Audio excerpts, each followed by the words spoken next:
클라우드 시큐리티 8기 모집입니다.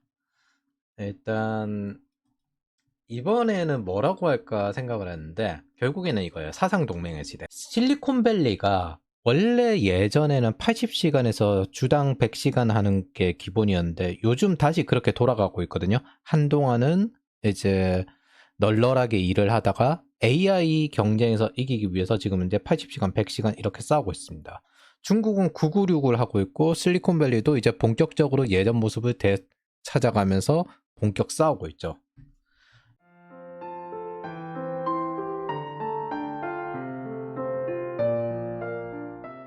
여기서 이제 우리 클라우드 쪽, 우리는 이제 인프라 쪽 위주와 사이버 보안 위주가 크니까 단일 클라우드 종속을 벗어나야 한다는 것들에 대한 이야기를 하고자 합니다.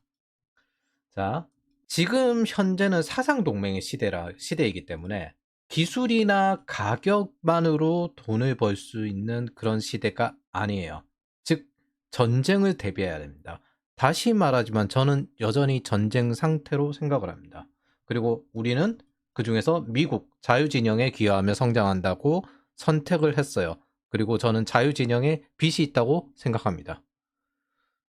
중국 편이 아니라 미국 편에 서겠습니다. 그래서 저희가 알리바바 클라우드를 가르치는 일은 없을 거예요.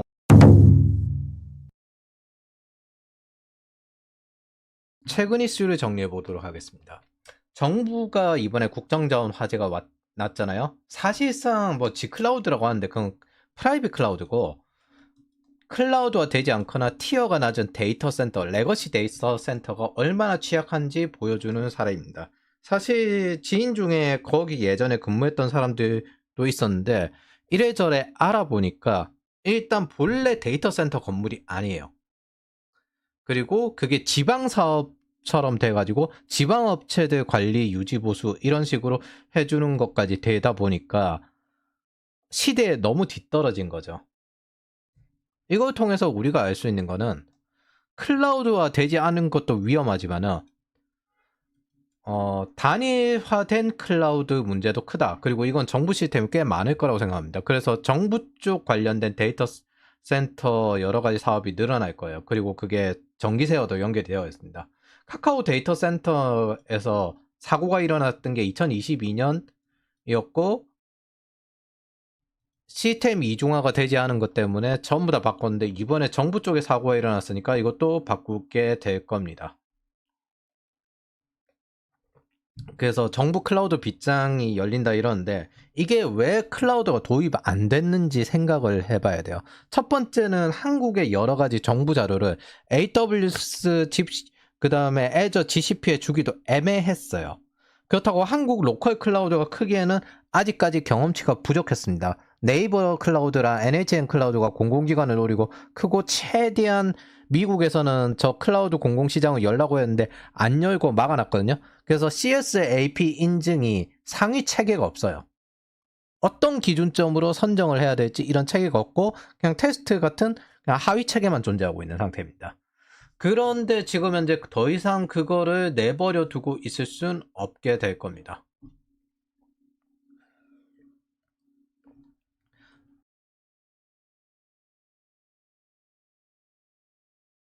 두 번째, 2025년 10월 20일 AWS가 그냥 그대로 다운이 되어버렸습니다. 클라우드를 사용하는 회사 입장에서는 CSP 한 회사에 종속이 되는 게 위험하다는 게 이번에 드러났어요. 클라우드 CSP에서는 트러블 슈팅을 빠르게 파악할 인재들이 필요하고 그걸 매니징하는 사용자 입장에서는 한 클라우드에 종속이 되면 안 된다. 즉 멀티 클라우드 장기적으로 규모가 크다면 온프레미스까지 가능한 하이브리드 클라우드가 병행이 되어야 된다. 여기서 상대적으로 안전했던 게 머스크가 인수한 X였습니다. 머스크가 트위터를 인수하고 난 다음에 인원을 90%를 잘랐거든요. 그런데 AWS에 종속되다시피 한 트위터에서 벗어나서 이번에 멀티 클라우드 자체적인 데이터 센터를 기반으로 한 클라우드를 만들어 놓으니까, 즉 하이브리드 클라우드까지 하니까 X는 문제없이 유지가 되었어요. 글로벌 전체가 다운이 되었는데 이건 바꿔 이야기하면 AI가 대중화될수록 더 많은 데이터 센터 용량이 필요하고 더 많은 이중화가 필요하고 이렇게 될 텐데 AI에서도 그대로 이어질 겁니다. 그래서 AI가 다운을 먹어서 일을 못하는 일이 생길 수도 있어요. 지금 현재 전체적으로 이야기하면 회사의 자체적인 AI 모델을 만들어서 모든 직원들이 거기에 하나의 거대한 머신을 만드는 형태로 AI C 레벨들에 관련된 테스트가 이루어지고 있거든요. 과연 이게 클라우드에 종속되었을 때 생존할 수 있을까는 잘 생각을 해봐야 됩니다.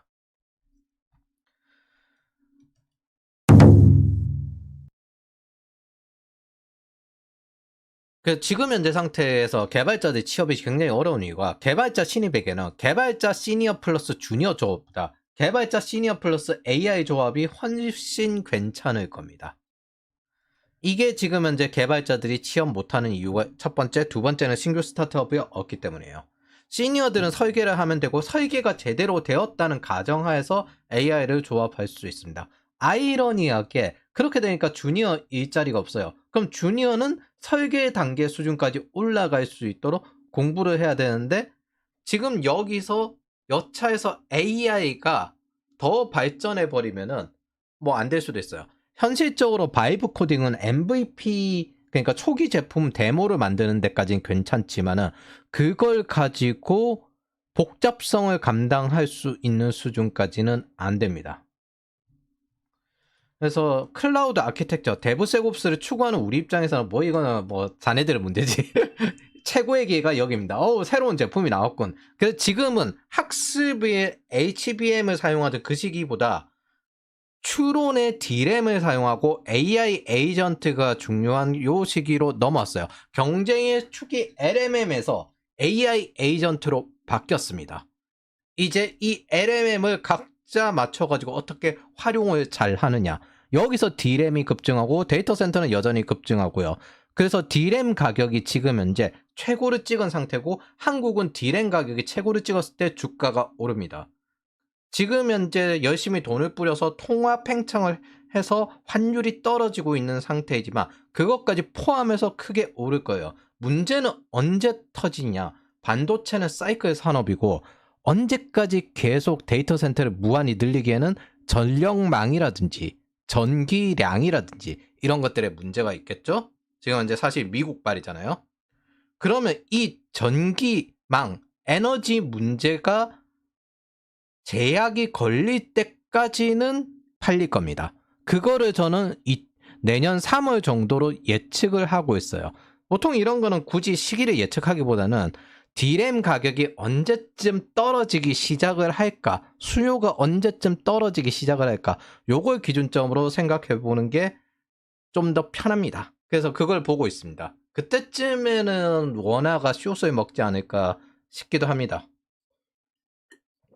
한국에서는 부동산 위주인데 외국에서 투자를 하시는 분들 같은 경우에는 선진국 같은 경우에는 멀티 커런시거든요. 환율이 낮은 국가에 뭐 괜찮은 주식 같은 거 이 기회에 이제 지분도 늘려놓고 그 다음에 낮은 국가에서 열심히 샀다가 어느 정도 이제 절정에 도달했을 때 환율을 팔고 그럴 수도 있고 그 판 돈 가지고 다시 또 숏을 때릴 수도 있고 뭐 등등등 멀티 커런시 전략이 일상적이기 때문에 단지 그 커런시의 영역이 지금 코인도 추가가 되었어요.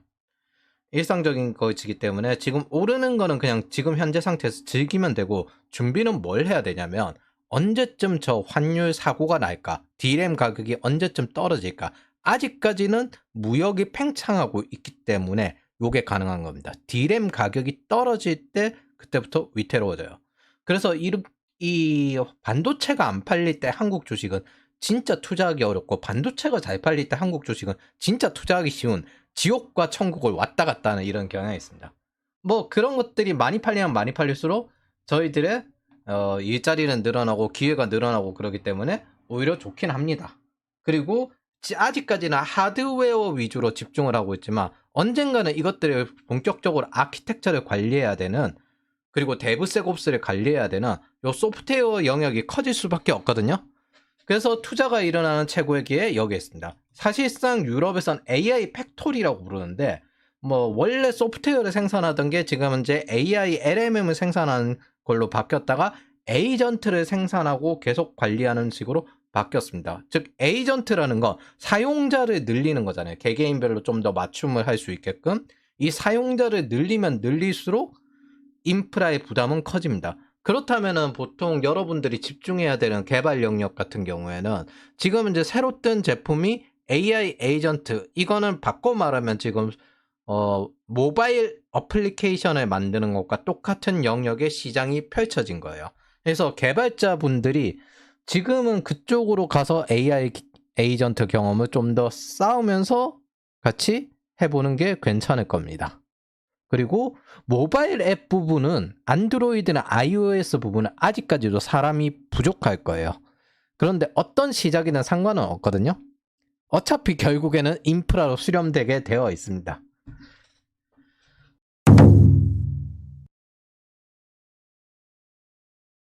자, 그래서 전략이라는 건 우리가 지금 정할 때 언제나 뒤따라가기보다는 앞서가서 기다리고 있어야 됩니다. 아직 데이터 센터, 하드웨어 요 부분이지만 이 소프트웨어 인력 부분은 뜨게 될 겁니다. 그리고 굵직굵직한 기술이라서 글로벌 스탠다드식으로 해서 글로벌 스탠다드에 적용하고 경험을 쌓기가 딱 좋아요. 이게 한국식 로컬 클라우드 이 경험을 쌓아가지고 뭐 여러 가지 아키텍처를 할 수 있겠지만 여기서 생기는 문제에 대해서 여러 가지 시행착오 경험이 있을 거잖아요. 근데 그 시행착오 경험이 과연 당신이 글로벌에 진출했을 때 똑같은 문제를 경험할까요? 그래서 될 수 있으면 AWS, Azure, GCP 이런 경험을 쌓을 수 있는 곳으로 가게끔 노력을 하는 겁니다. 이것도 일종의 시장의 선택입니다.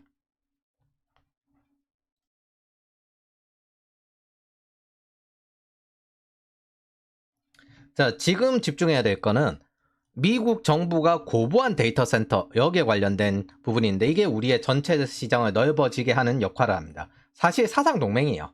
자, 잊지 마시고 러우 전쟁은 사이버 전쟁부터 시작되었어요.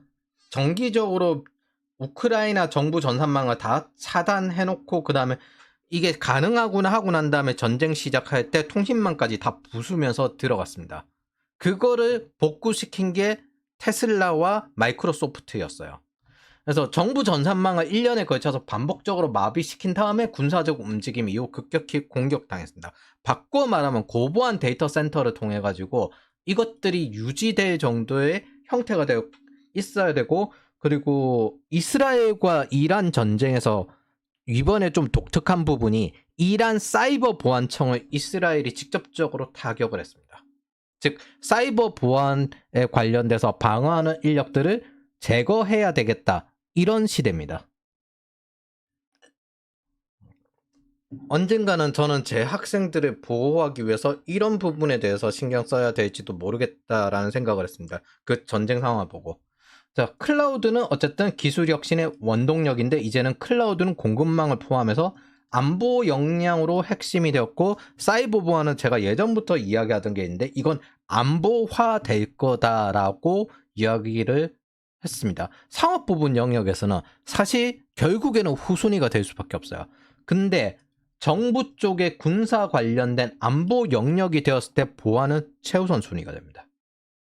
즉 우리가 있는 이 영역은 미국과 중국의 경제 전쟁 총력전의 핵심 영역이고, 반도체 통제하는 것도 사실 저 데이터 센터 공급망을 통제하는 겁니다. 하지만 개인 단위는 지금 시장에 새로운 규칙을 추가되었다는 걸 잘 모릅니다. 이런 사상 동맹적 영역, 안보적 부분에 대한 것들이 추가되었다는 걸 잘 모르고 우리는 이걸 지금 현실로 받아들이고 계속 대비해오고 있습니다. 즉 앞으로는 사상 동맹을 기반으로 경제 안보가 움직일 겁니다. 거기에 관련된 미국의 경제 총력전 전략을 좀 살펴보도록 하겠습니다. 중국에 대해서는 워낙 잘 들으셨을 테니까.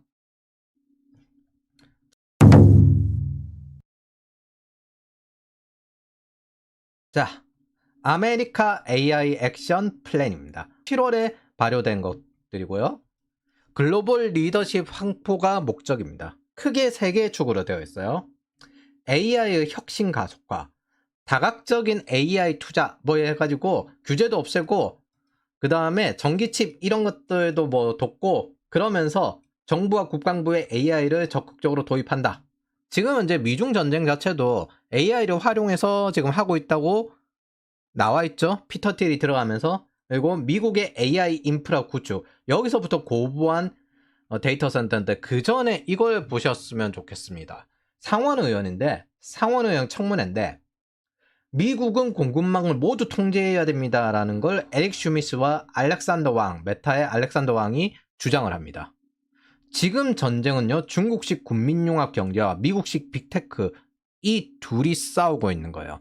중국은 중국 정부와 하나가 된 기업들이 나서는 거고요. 미국은 빅테크가 자발적으로 움직여서 나서는 거고 그것들을 빅테크 쪽에 관련 있는 경영자들이 정부에게 이렇게 되어야 된다 주장을 하고 공급망을 통제해야 된다 이야기를 합니다. 이거 위험하다. 여차하면 우리가 진다. 이들이 주장하는 건 다음과 같습니다. 3, 5년간 90기가와트가 필요하다. 지금 미국의 원자력 발전소만큼 필요하다. 그리고 방향은 SMR로 가야 된다. 사이버 공격으로 데이터 센터 전력 시스템, AI 관련 시스템이 많이 들어온다. 그래서 사이버 보안 부분이 중요하다. 그리고 미국은 반도체, 데이터 센터, 에너지 등 AI 공급망을 통제해야 된다. 그리고 여기서 뜨는 것들이 SBOM이라고 해가지고 소프트웨어 관련되어서 공급망에 대한 것도 있습니다. 최근에 넥스테리어 사태라는 게 네덜란드에서 일어나는데 넥스페리아는 전자 자동차 업계에 영향이 큰 칩 제조사입니다. 간단히 요약하면 네덜란드는 손해를 보더라도 중국이랑 등 돌리기로 한 거예요. 미국을 택했습니다. 그리고 원천 기술이 미국에 있기 때문에 여러 가지 제약을 받는 걸로 보입니다. 그래서 정면 충돌을 그냥 대놓고 했어요. 세상은 지금 현재 차근차근 이 전선이 확대되고 있습니다. 다시 미국 법안으로 돌아가면요. 고부한 데이터 센터 구축을 위한 법안의 내용들이 이거고 오픈 AI도 미친 듯이 데이터 센터에 올인을 하고 있습니다. 여러분들이 생각하는 빅테크가 어떤 개념인지 모르겠지만은 지금의 빅테크는요. 모든 공통점이 있어요. 하이퍼스케일러 데이터 센터가 있어야 됩니다. 그럼 여기에 관련된 전기망과 해적 케이블 통신망을 보유하면서 고보안 데이터 센터를 구축해놓고 있어야 됩니다. 그리고 오픈 AI는 그 방향으로 가서 빅테크가 되고 싶은 거고 동시에 다른 클라우드 회사의 인프라 종속이 되고 싶지 않은 거예요. 즉 우리는 제품 정도 만드는 수준이 아니라 아예 그냥 공장을 가지겠다. 여기에 가까울 겁니다. 유럽에서는 AI 팩토리라면서 고부한 MSA 데이터 센터를 말하는 이유도 여기에 있습니다. 즉 저 MSA 아키텍처를 구축할 수 있는 사람들 그리고 트러블 슈팅을 할 수 있는 사람들이 중요해질 겁니다. 본래 전산망급에서는요. 정보를 온라인으로 관리했어요. 그게 그냥 인터넷이었습니다. 근데 클라우드에서는 데이터입니다. 숫자로 관리하고 온라인에서 관리되는 겁니다. 그리고 애플조차도 이제 데이터 센터에 적극 투자로 전환을 했습니다. 종속되지 않겠다는 거죠. 즉 하이퍼스케일러급 데이터 센터를 보유하는 게 그리고 발전시키고 유지시키는 것들이 지금 현재 빅테크의 가장 중요한 과제들이 되었습니다. 저기에 데브세곱스 구조가 들어가면은 이제 소프트웨어를 생산하든 AI를 생산하든 다른 무언가 새로운 그 소프트웨어 상품이 나온다 하더라도 그게 생산하든 빠르게 생산이 가능해지는 겁니다. 현재는 뭐라고 하냐면 모델이 상품화된 시대라고 이야기를 합니다. 그리고 여러분들이 이런 데이터 모델에 가장 익숙한 건요. 사실 ETF예요. ETF와 퀀트 모델링을 이용해가지고 만들어진 시스템입니다. 그리고 이건 티어 4급 이상이면서 해저 통신망을 소유한 곳이어야 하는데 제가 전부터 이야기했지만 한국에선 좀 못해요. 티어 4급 데이터 센터 지금 하고 있는 거 저 대구에 짓는 거거든요. 원자력 있는 데 짓고 그러는데 저런 것들이 사실 반도체를 사서 또 만드는 거잖아요. 근데 우리는 반도체 생산한 전력도 없어요. 근데 반도체 생산한 대로 사실 판매 가격에 전기세가 다 포함되는 것들이잖아요.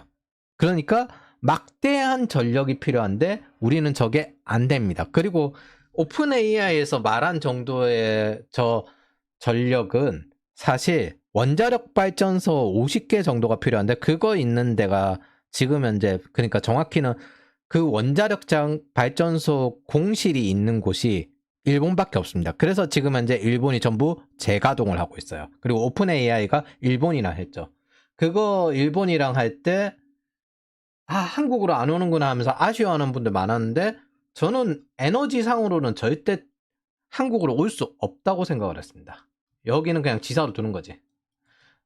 자, 현재 미국에는 이 하이퍼스케일러가 애플, 아마존, 마이크로소프트, 구글, 메타 요 정도인데 뭐 클라우드 그 외에는 솔직히 저는 하이퍼스케일러라고 하기엔 좀 그렇다고 생각합니다. 전문적으로 외부에 주는 것들은 아니기 때문에 그래서 여기서 이제 자기네들이 완전히 구축하기 좀 힘드니까 코어 위부에 또 적극적으로 투자하는 부분도 있죠. 그래서 즉 애플 여기 위에서까지만 저는 하이퍼스케일러라고 실제로 생각을 합니다. 한국은 그래서 반도체 생산할 전력도 없어요. 우리가 어떻게 저 글로벌 데이터 센터를 각국마다 만들어가지고 하겠습니까? 지금은 이제 반도체 생산할 전력도 없는데. 그래서 태양광으로는 택도 없고요. 저거 유지하는 거. 저장 손실 아무리 줄여봐야 태양광으로 하면 25%인데 왜냐하면 데이터 센터를 가장 많이 쓰는 건 밤에 쓰거든요. 낮에 안 써요. HDVC 하면 1% 내립니다. 그래서 장기간 탈원전 정책으로 한국에는 이런 고부한 데이터 센터를 유지하는 거는 겨우 가능하면 경상북도 울산 요 정도 지역일 뿐이고 지금 원전에 이어 HDVC 연구도 이제 없어질 상황입니다. 여러 가지 이제 환경단체, 사실은 전라도 좌파단체들이 열심히 HDVC 송전망을 막았거든요. 그러면서 마지막에 지금 하는 것들이 뭐냐면은 용인 반도체 국가산당 이거 전라도로 옮겨라 라고 하면서 요구를 하고 있습니다. 광주 AI 데이터 센터는 무산되었거든요. 근데 참 양아치스럽다고 생각을 합니다. 저는 저거 다 경상도에 있는 원전 최대한 죽이게 하고 난 다음에 그 다음 충청도와 강원도 화력발전소 죽이게 하고 난 다음에 한전 적자 만들고 그리고 이제 자기네들 쪽으로 데이터 센터와 반도체 단지 옮겨라 라고 하는 것들이거든요. 그리고 그 돈은 전부 정부 지원금으로 태양광을 받았고 저거 셧다운 위험이 있어요. 그리고 지금 현재 원전은 전력 통제하면서 생산량 줄이고 있고요. 그렇기 때문에 저기는 솔직히 망해도 할 말이 없습니다. 다른 거의 타 지역들을 다 뜯으면서 지금 저걸 하고 있는 겁니다. 그래서 저는 다시 말하지만 한국에서 글로벌 AI 못한다고 생각을 합니다. 다만 이런 건 가능하겠죠. 우리나라는 의료보험 제도의 장점으로서 의료 AI, 한국인에게 맞는 의료 AI 이런 시스템을 활용할 수 있고 이 시스템을 가지고 이제 외국의 경험을 확장시킬 수 있는 그런 발판이 될 수 있다고 생각합니다. 그리고 그런 괜찮은 회사 쪽에 학생 한 명을 이직하는 걸 적극 추천하기도 했고 지금 들어가서 셋옵스를 하고 있고요. 한국은 인재 하나밖에 없는데 사실은 이게 지금 현재 미국, 중국으로 넘어갈 수밖에 없어요. 될 수 있으면 미국으로 많이 넘어가길 바랍니다. 우리는 미국 편에 서려고 하는 거고요. 우리는 아키텍처 위주 쪽이니까 우리 편에 서라고 강요하지는 않을 겁니다. 근데 미국 편이 아니라면 이제부터 우리 적입니다. 이건 전쟁이기 때문에 경쟁이 아니라 전쟁이라서 플러썸이 나는 게 아니에요. 경쟁을 통해서 플러썸이 나는 게 아니고 상대를 죽여야 됩니다. 사상 동맹입니다. 그래서 고부한 데이터 센터를 열심히 만드는 게 지금 이제 두 번째 축이고 세 번째는 AI 외교 및 보안에서 리더십, 쉽게 말하면 국제적으로 우리가 다 먹겠다 이겁니다. 이미 흐름은 나와 있고 이 싸움에 승리하기 위해 끼어드십시오. 이미 국민연금은 2027년 정도부터 고갈이 될 것이며 국가 부채는 늘어나고 있을 것이며 세금은 급증하고 있습니다. 그래서 글로벌로 진출할 때 이 클라우드 시큐리티의 글로벌적인 스탠다드가 여러분들에게 크게 도움이 될 겁니다. 이 과정은 간단히 말하면 클라우드 시장과 AI 시장 이런 것들이 급격히 바뀌는데 여러분들이 그 바뀌는 데서 어차피 바뀌어봐야 큰 축은 안 바뀌어요. 적응할 수 있게끔 스스로 학습할 수 있게끔 스스로 성장할 수 있게끔 만드는 목적을 가지고 있습니다. 그리고 리팩토링 30주차 정도 수준, 즉 네트워크와 이런 것들을 이해하는 수준의 사람들이 들어와야 되고요. 과제가 더 중요합니다. 플립 러닝 시스템을 사용하기 때문에 여러분들은 미리 예습을 하고 다 이해한 상태에서 과제까지 다 한 상태에서 수업을 추가로 듣고 확인하는 과정에 가깝습니다. 그래서 수업에 꼭 들어오지 않아도 되는데 과제는 굉장히 중요하고 이걸 다 듣고 난 다음에 당연히 소화가 안 되겠죠? 그렇기 때문에 몇 개월 정도 소화 과정을 거쳐야 됩니다. 그래서 지금 저희가 적극적으로 관리하는 건 사상동맹의 시대. 이 시대에 학생들이 글로벌로 진출해 나가고 한국의 이 리스크를 해칭할 수 있고 적응할 수 있는 적응성을 키우는데 최대한 집중을 합니다. 그리고 우리가 할 수 있는 것들은 이 아키텍처에 관련돼서 최대한 잘 키우는 것들이니까요. 그래서 여기에 참석하실 분들은 경력직들은 이게 여기에 참석을 하시고 장기적으로 이 방향으로 가고 싶다 하시는 분들은 처음부터 저희 과정에 들어오셔서 시작을 하시고 단계별로 발전해 나가시면 되겠습니다. 그래서 저희의 최대 장점은 이렇게 시대가 바뀌는 데 따라서 시장이 바뀌는 데 따라서 해석해서 저희의 전략을 계속 업데이트를 한다는 거죠. 실시간으로. 특히 지금 같은 시기에 개발자가 취업하기에는 굉장히 신입이 어렵죠. 그런 것들을 자기가 하고 싶거나 하는 것 해왔다는 이유로 계속 하게 되면은 상당히 골치 아픈 일이 펼쳐집니다. 어차피 내가 굳이 그 직업에 종속될 이유가 있나요? 그냥 세상에 필요하고 돈이 되는 것들, 그것들을 골라서 내가 나아가면 되는 부분입니다. 바람이 안 불어? 노를 저어가지. 배가 없어? 헤엄쳐가지. 그런 식으로요. 일단 저희는 항상 모든 디폴트 값이 플레이어가 되는 것들입니다.